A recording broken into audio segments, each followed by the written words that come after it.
মুসা আলাইহিস সালাম আল্লাহর সাথে সরাসরি কথা বলতেন। ওয়াকাল্লামাল্লাহু মুসা তাকলিমা। সুবহানাল্লাহ পড়েন, আওয়াজ তুলে সবাই বলেন সুবহানাল্লাহ। এখন বনি ইসরাইল হচ্ছে পৃথিবীর সবচেয়ে গোয়ার জাতি। তারা বলে, মুসা তুমি যে আল্লাহর সাথে কথা বলো আমরা তো দেখি না, তুমি যে কথা বলো আমরা তো শুনি না, তো কি করতে হবে?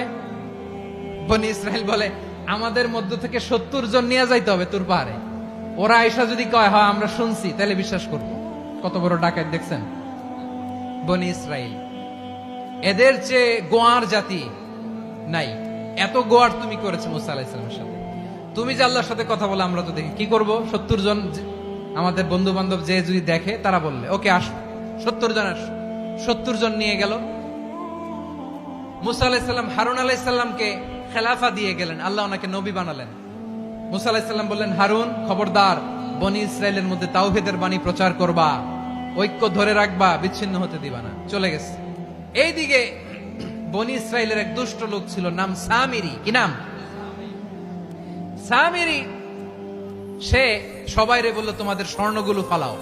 স্বর্ণগুলো ফেললো। বনি ইসরাইলের স্বর্ণগুলোকে গলিয়ে সে একটা গরুর বাচ্চা বানালো। গোবৎস। কিসের বাচ্চা? দেখেন গরুর পূজা কিভাবে শুরু হয় পৃথিবীতে প্রথম, গোবৎস পূজা।